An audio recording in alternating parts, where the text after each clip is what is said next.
Hi, this is Stephanie Lotvin of Tellybean Knits, and today I'm going to show you how to work rows 9 and 10 of section 2, the palm tree section of your cowl. In this section, we are going to be working, or in these two rows, we're going to be working in color 1. So we've just completed some rows that use color 3, and now we're going to be working in color 1, which should already be attached to your needles and ready to go. To begin row 9, begin with the right side of your work facing you and the yarn at the front of your work. So we're going to slip the first stitch with yarn in front, purlwise. Bring the yarn between your needles to the back of your work and work a yarn over. Knit 2 stitches. Slip your stitch marker. Work a yarn over. Knit 1. Then knit 1, 2. Now slip this next stitch with yarn in back. This next stitch should be a color 3 stitch. This is your tree trunk. So we're slipping that stitch to give the tree trunk a longer look in your knitting so that it doesn't wind up being like a tree stump. We want it to be a tree trunk. So we're going to slip that stitch with yarn in back, purlwise, and then knit 3. Let me show you what that looks like. So what we've done is we've knit the spaces between the trees and we've slipped the tree trunk. So knit 2, slip 1 with yarn in back. That's your color 3. Knit 3. And once again, we've just extended that tree trunk by slipping that color 3 stitch. Knit 2, slip 1 with yarn in back, knit 3. And now we've reached the center stitch markers. We are ready for stitch marker 2, which means we are ready for an increase on this row. And much like we had increased in the rows whenever we were working over the bars for color 2, we need to think about working our increase over the bar of color 3. So when you work your make one right, come in front of the bar for color 3 and work the color 1 bar for your increase. Now you'll actually see, if you flip this over, you have 2 color 3 bars from when we made those tree trunks. We're going to come past both of them. So we need to come in front of the color 3 bar and we need to come behind the color 1 bar to make our make one right. So we're coming through the back, we're picking up from back to front, and we're knitting into the front to make that make one right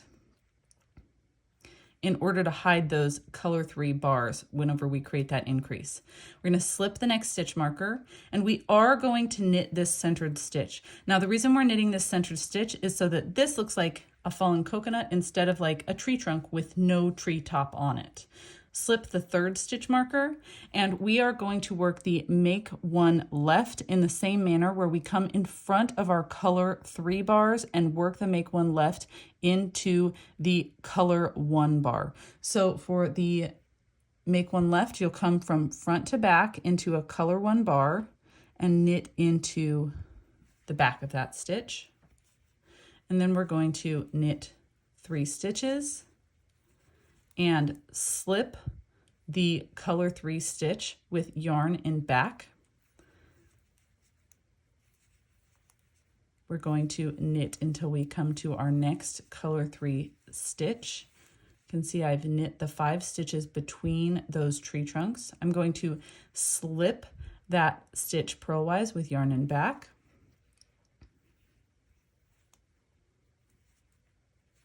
Knit until we come to the next little tree trunk in color 3, slip that stitch with yarn in back, knit, but I'm just going to turn this little stitch around because it looked like it got put on the needles crooked. So I'm going to knit until I come to my final stitch marker. I'll work a yarn over, slip that stitch marker, knit 2, and then knit 2 together. And so I've just completed row 9, the right side row, and you can see that I have been knitting on those color 1 stitches and slipping my color 3 stitches, except it on the center stitch where I did knit in color 1 for that stitch to create the fallen coconuts. And that means I am ready for row 10. So I can turn my work to a wrong side row. We're going to begin row 10 with our working yarn at the front of our work. We're going to slip that stitch purlwise with yarn in front, bring the yarn between the needles to the back of your work, work a yarn over, knit 2, slip the stitch marker, and bring your yarn to the front of your work.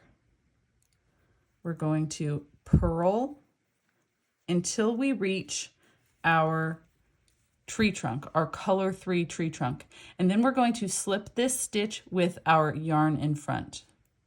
So we're going to purl all of our color 1 stitches, so that's 5 stitches. And then when we reach our tree trunk color, color 3 color, we're going to slip this stitch purlwise with yarn in front. So we're purling 5 stitches between the tree trunks. And then we're slipping the tree trunk color purlwise with yarn in front, and then purl until you reach the second stitch marker. Slip the second stitch marker, purl the central stitch, slip the third stitch marker, and purl 1, 2, 3, 4 stitches until you reach the color 3 stitch, your tree trunk. Slip that stitch purlwise with yarn in front, and then purl 5 stitches.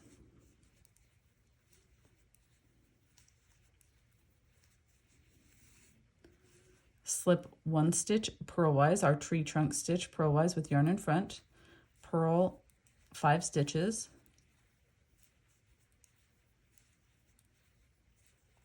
Slip your tree trunk, your color 3, purlwise with yarn in front, and then purl until you reach the final stitch marker. Slip that stitch marker and bring your yarn to the back, and then knit 2 and knit 2 together.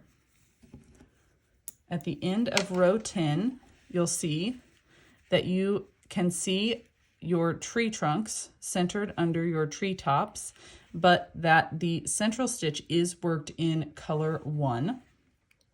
You are now ready to work rows 11 and 12. Let me show you what your work looks like on the right side before you begin row 11. So you can see our tree trunks have been worked. We've knit or worked in stockinette between the trees, and by slipping those tree trunks on the last 2 rows, we're extending the length of our tree trunks in order to make the tree trunks look nice and tall under our palm fronds. Okay, thank you so much for watching this tutorial. I hope you'll join me for the tutorial on rows 11 and 12.